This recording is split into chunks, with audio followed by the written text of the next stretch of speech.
But first, ladies and gentlemen, guardrails that are NFL power rankings. Plug it in.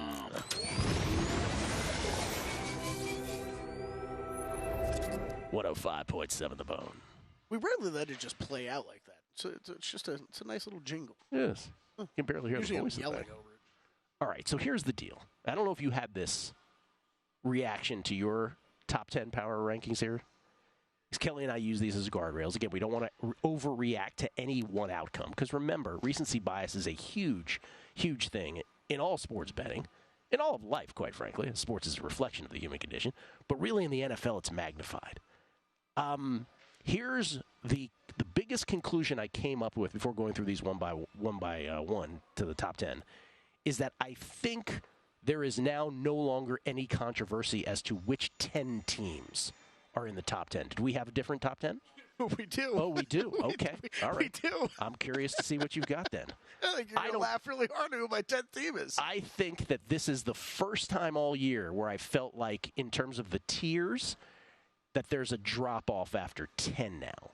So here's how I have it, and it's, I believe there's an unassailable 1.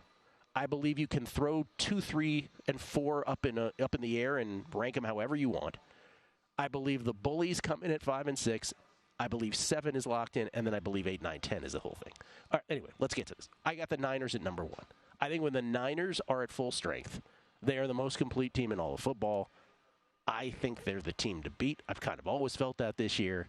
They remain number 1. Now, here's where 2, 3, 4 I say you can throw up in the air. The Chiefs-Eagles outcome yesterday was what it was. But I still think the Chiefs, again, in a year where they've had lots of drops plaguing their team, that was a particularly dropsy kind of night where they had 5 of them. They got 26 on the year, but 5 in one game. And again, the 2 red zone turnovers. I'm not going to go crazy. I still got them at 2. I got the Ravens at 3, and I got the Eagles at 4. If you had the Eagles at 2, the Ravens at 3, and the Chiefs at 4, I'm not going to complain either. So those to me are whatever you want them to be. So that's a tier to me. Yes. And I'm still in the camp of, you know what? I think you could make a case for almost any team to be number 1 of those 4, I guess, besides the Chiefs, maybe just because of last night. But I mean, I've got it 49ers locked into 1, but 2, 3, 4, look, okay, you can quibble.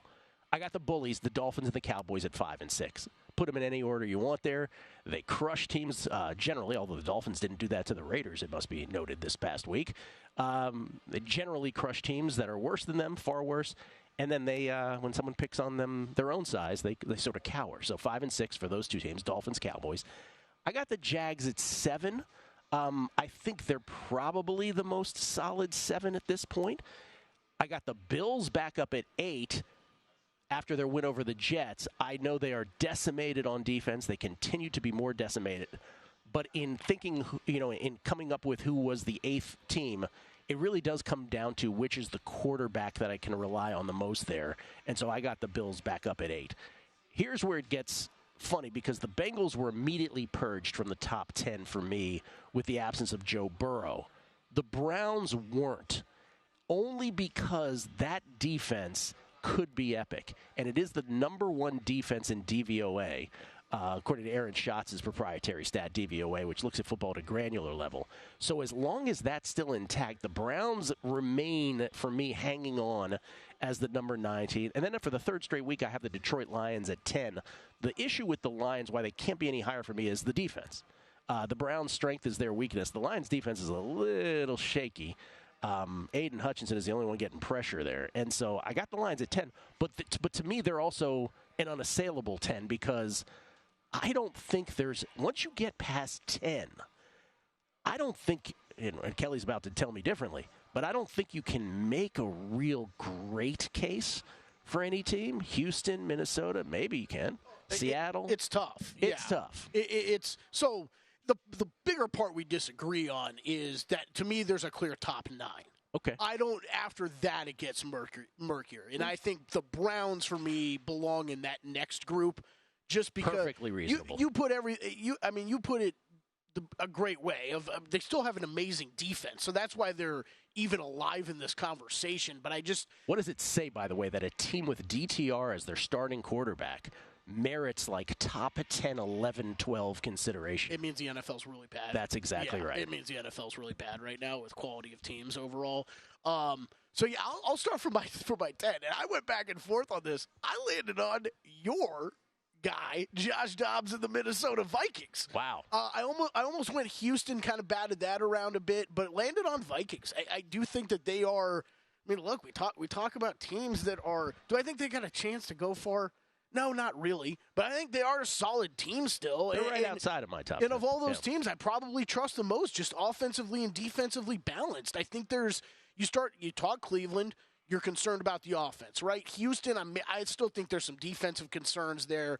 But, I think any of those teams you could throw 10. To me, it becomes a little bit more clear when we go 9 up. And the Bills, I don't think we're done hearing more stuff about the Bills, Gil. Like, I just, for whatever reason, I think there's certain quarterbacks in the NFL that we love to overreact to, one way, good or the bad, right? And Josh Allen is like the best example of that. He has a bad game. We all flip out of how could you roll out a guy who turns the ball over this much? You're not looking at the good things he does.